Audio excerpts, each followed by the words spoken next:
Welcome to Middleburg Elementary's Parent Workshop Digging into the Data.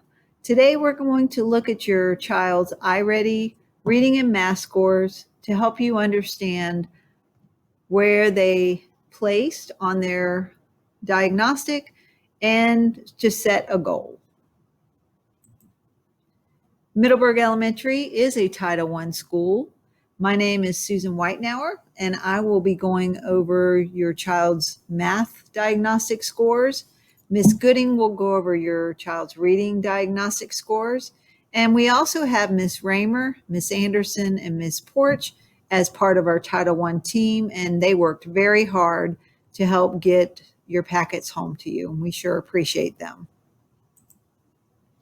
Recently, we started a venture to have a school-wide YouTube channel. Make sure to subscribe to stay informed. Our channel name is Channel Pirate. In your RSVP packet, which was sent home in an envelope, you should have received on Tuesday your child's math diagnostic score on yellow paper. The reading diagnostic scores was on pink paper. And then you should have also received some goal papers that were half sheets. The yellow one is for math and the reading one is pink. And I apologize, the top of the reading goal sheet, it's hard to see. It printed very dark, but that is your reading goal paper. So iready Diagnostic. The students took the original placement test in August, which is called their Diagnostic 1. After Christmas, they're going to take Diagnostic 2, which will be compared to their first test, and the end of the year will be Diagnostic 3. Students are asked to get 45 to 60 minutes weekly in iready math with a goal of passing 2 lessons per week. And we want them to get a score of 70% or higher. The most important thing is they're passing their lessons.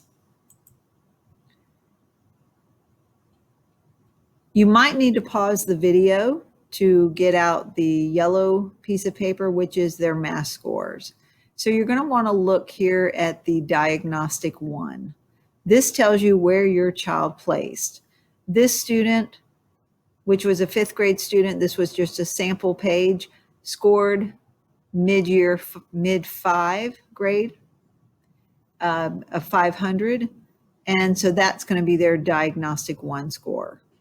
Here is the typical score. So this student is going to try to get to 514 by the end of the year. And that's so they can make 1 year's growth in the program. And then their stretch score is a 520 in this case.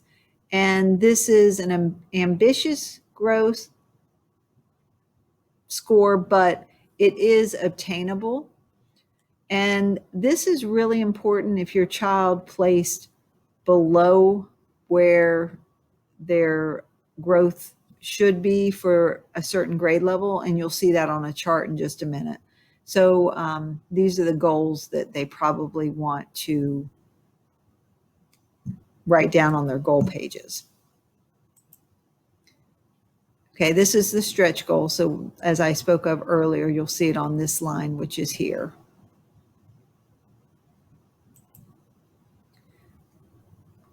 You'll want to look on the score chart, grade K, which would be kindergarten.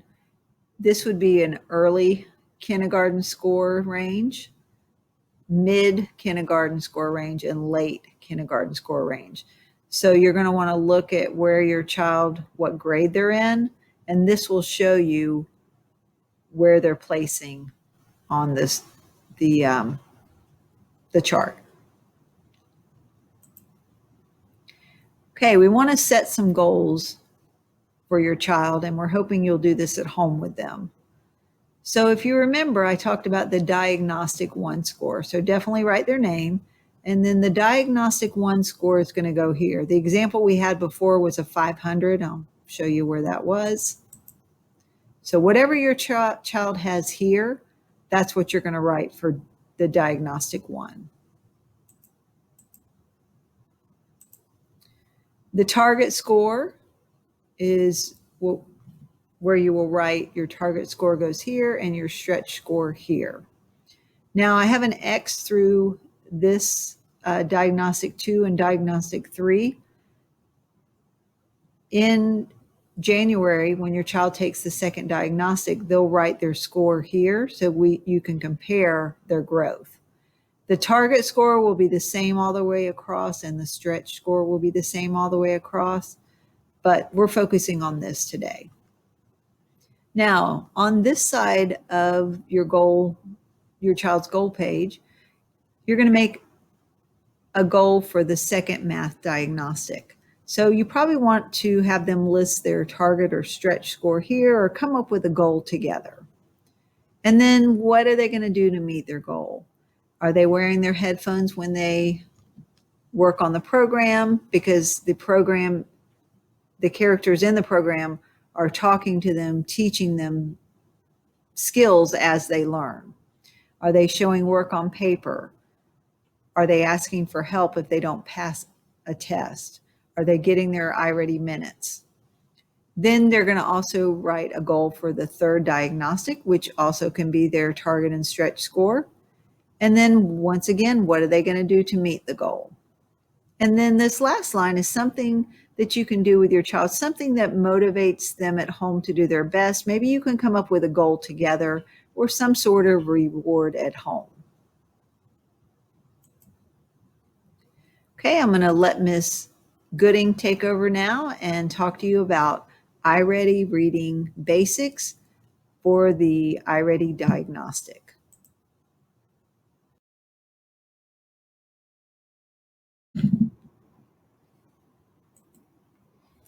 All students in K through 6 take the iready diagnostic test. In K through 2, your students will continue to work in iready to learn basic reading skills. In grades 3 through 6, they'll be working in the Achieve 3000 program, but we'll use iready diagnostic test in January and the end of the school year to evaluate their growth. If you look at your students' iready reading report, you'll see several things. On the right-hand side, you'll see the different skill sets that students have: phonological awareness, phonics, high-frequency words, vocabulary, comprehension of literature, and the comprehension of informational text. And this will let you know, running down the right-hand side, the grade level that your child tested into. If you see the words tested out, that means that your child has all of the skills necessary to be successful in that particular area. If you look down through the middle, you'll see Diagnostic 1. You'll see a score of 502 for this particular child. That score equates to an early second grade reading level on September 3rd, 2020. This particular student is looking to have a score by the end of the school year of 531. There is a stretch growth, and that's for students. That's an extremely lofty goal of 545 to make more than a year's growth. And many students do reach this goal, but our goal for all students is to just make the 531. That would be a 1 year's growth from 502 to 531.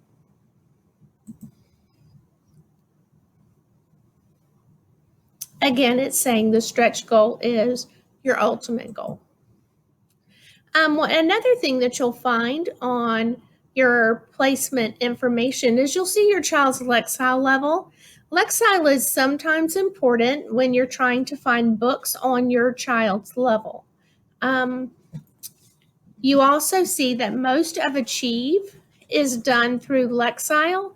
So the Lexile measure through the iready program and through Achieve should be relatively the same number. I like this iready reading score chart because it tells you many things. So if your child is grade 2, like the student we just went that we just looked at, and that student had a score of 502.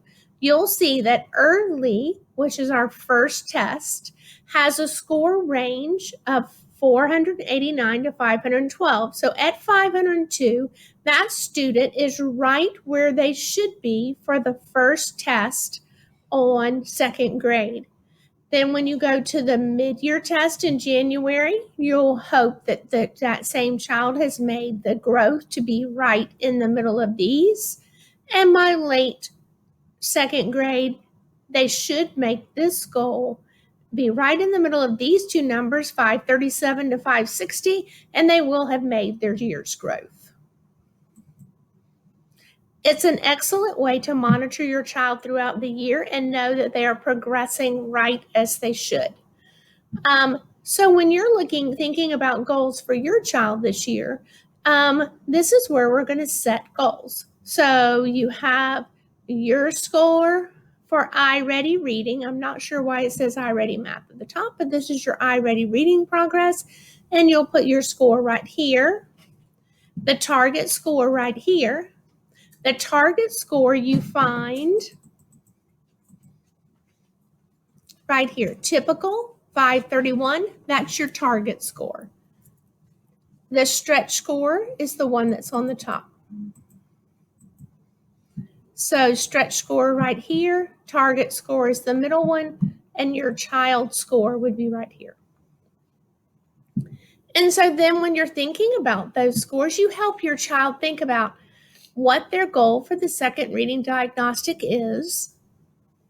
Hopefully, when you're helping them, you'll look in this range. So if they're at 502, like that second grader was, then you'll look somewhere in this mid-range and you want to say, we want to make our goal somewhere in this range.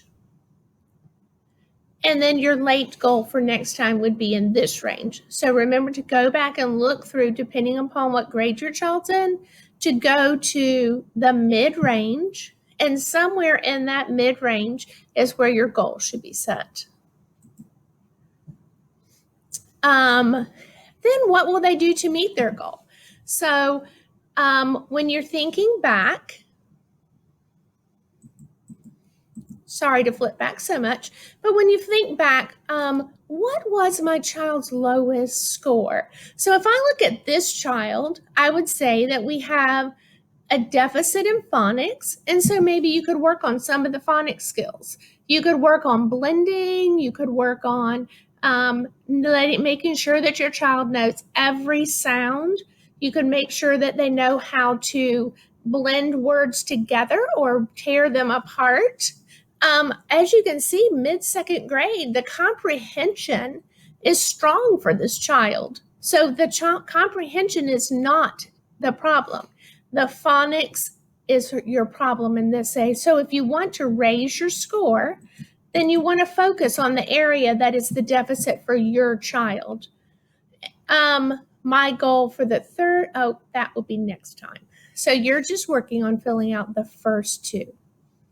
Something that motivates me to do my best at home. And so since this is a goal setting for you and your child, you're trying to think about something, if you're going to work on these skills at home, what is going to be the motivator for your child? Is it going to be that you do something special like, oh, if I work on my phonics skills this week, then Dad will play 30 minutes basketball with me, or I get to go fishing, or, some of those fun things that are just the motivators that just prompt your child to want to do their very best and make something fun.